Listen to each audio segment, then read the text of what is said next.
A história do rei Salomão, nossa, é daquelas clássicas, sabe? Uma jornada épica que fala de uma sabedoria que parecia divina, de uma glória que ninguém jamais tinha visto e, no fim das contas, de uma queda trágica causada pelo próprio peso de tanto sucesso. Bom, vamos mergulhar de cabeça nessa história. E a história já começa, olha, no meio do caos. O rei Davi, o herói de Israel, já está velho, bem fraco. E com o rei enfraquecido, abre-se um vácuo de poder. É aí que entra o filho dele, Adonias, que era bem ambicioso. Ele olha para a situação e pensa, a coroa é minha. E ele não fica esperando não. Ele se autoproclama rei e já junta uma galera para a festa da coroação. Essa atitude do Adonias basicamente racha o reino no meio. De um lado, ele consegue o apoio de gente de peso, Joabe, o general super experiente, e Abiatar, o sacerdote. Mas do outro lado, o profeta Natã e os guerreiros de elite de Davi, a tropa de choque, continuam fiéis a Salomão. O cenário está montado para um confronto direto. Quando ficam sabendo da conspiração, os aliados de Salomão agem na velocidade da luz. Batseba, que era mãe de Salomão, e o profeta Natã vão correndo até Davi, já no seu leito de morte. Eles lembram o rei de uma promessa antiga, que seria Salomão e não Adonias, o seu herdeiro. E ali, no seu último ato de poder, Davi reafirma a promessa e manda ungir Salomão como rei imediatamente. Pronto, Salomão agora é o rei. Mas o trono ainda não está totalmente seguro, sabe? Para afirmar o poder dele, ele vai precisar de uma combinação de um pragmatismo bem duro e, ao mesmo tempo, de uma humildade surpreendente diante de Deus. Seguindo as últimas ordens do pai, Salomão age de forma implacável. Ele não só manda executar o irmão rival Adonias, mas também exila o sacerdote Abiatar e ordena a morte do poderoso general Joabe, que é pego mesmo tentando se proteger no altar. O recado era bem claro: qualquer tipo de oposição seria eliminada. Mas aí, depois de garantir o poder com essa mão de ferro, acontece algo totalmente inesperado. Deus aparece para Salomão num sonho e fala: pede o que quiser. E o que ele pede? Ele não pede vida longa, não pede riqueza, nem a morte dos inimigos. Ele pede sabedoria, um coração sábio para governar o povo com justiça.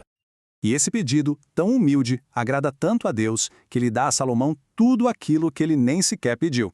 Uma riqueza imensa, uma honra sem igual e a promessa de vida longa, claro, se ele se mantivesse fiel. Salomão estava destinado a ser o rei mais sábio, mais rico e mais glorioso que a terra já tinha visto. E essa sabedoria divina não demora nada para ser testada. No famoso caso das duas mulheres disputando um bebê, quando ele manda buscar uma espada para dividir a criança, não era um ato de crueldade, era um teste genial de discernimento. Ao ver a reação de cada uma, ele identifica o amor verdadeiro da mãe biológica. A notícia desse julgamento se espalha, e todo o povo de Israel passa a respeitar e temer seu novo rei.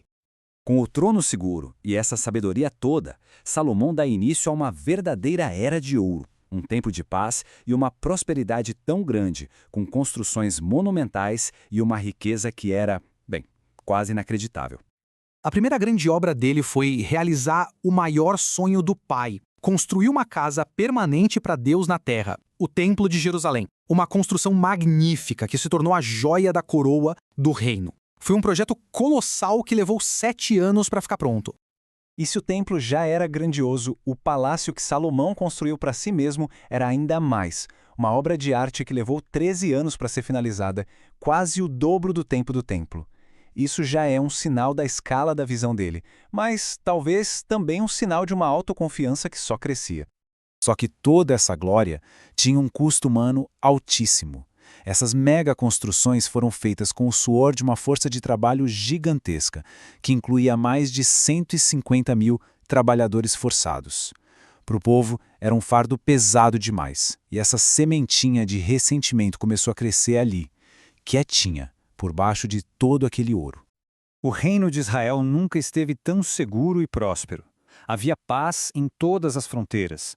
O comércio bombava tanto que a prata, que era um metal precioso em qualquer outro lugar, em Jerusalém era tratada como se fosse pedra na rua. Dá para imaginar?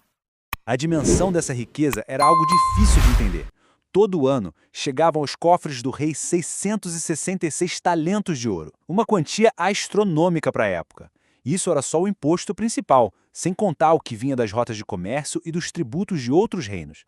A fama de Salomão correu o mundo. A poderosa rainha de Sabá viajou de muito longe só para testar a sabedoria dele e ver com os próprios olhos se tudo aquilo era verdade. E ela ficou tão chocada que admitiu: olha, o que me contaram não chega nem perto da realidade. A glória dele era maior que qualquer lenda. É exatamente aqui, no ponto mais alto da glória, que a história começa a virar. Todo aquele excesso que definia o reinado dele começa a plantar as sementes da própria destruição. A maior força de Salomão se tornaria sua maior fraqueza. O desvio começa com as alianças políticas. Para fechar acordos, Salomão se casou com mulheres de nações estrangeiras, muitas, 700 esposas de famílias reais. Isso não era só um exagero. Era uma quebra direta da lei divina que avisava para não se misturar com povos que pudessem desviar o coração do povo de Israel. E como se 700 esposas não fosse o suficiente, o harém dele ainda tinha 300 concubinas. No total, 1000 mulheres. A essa altura, já não era mais só política, né? Era um mergulho de cabeça no excesso, um abandono total daquele foco inicial em Deus. Foi uma queda lenta, mas certeira. O que começou com estratégia política virou uma crise de fé. Já na velhice, as esposas estrangeiras conseguiram o que queriam, desviaram o coração dele. E o que era impensável aconteceu. O mesmo rei que ergueu o templo para o Deus único de Israel começou a construir altares para os deuses pagãos de suas mulheres. E por essa traição, o julgamento de Deus foi devastador. O reino, a nação unida que seu pai Davi construiu e que ele levou ao auge, seria arrancado de sua família. Somente por respeito a Davi, a catástrofe não aconteceria enquanto Salomão estivesse vivo, mas cairia contudo sobre o filho dele. E foi exatamente o que aconteceu. Depois que Salomão morre, a conta chega. Seu filho, Roboão, não herda um reino de ouro, mas sim uma nação à beira do colapso, fervendo de ressentimento acumulado. O povo, exausto dos impostos e do trabalho forçado do reinado anterior, faz um pedido bem razoável para Roboão. Alivia o nosso fardo e a gente te serve. Os conselheiros mais velhos, que conheceram Salomão, aconselham ele a ser misericordioso. Mas Roboão decide ouvir os amigos dele, jovens e arrogantes. Em vez de sabedoria, ele responde com uma arrogância impressionante. Ele basicamente diz: meu pai castigou vocês com chicotes, mas eu vou castigar com escorpiões. Ele não só ignora o pedido do povo, como ainda os insulta. Essa foi a faísca que faltava para incendiar o reino. Esse ato de orgulho simplesmente quebrou o reino em dois. As 10 tribos do norte se revoltaram e abandonaram a dinastia de Davi para sempre. A Era de Ouro acabou em guerra civil. E a história de Salomão se torna um aviso atemporal, né? Ela mostra como a sabedoria, quando não tem humildade, é facilmente corrompida pelo poder e como os maiores legados, por mais dourados que pareçam, podem se desfazer de dentro para fora.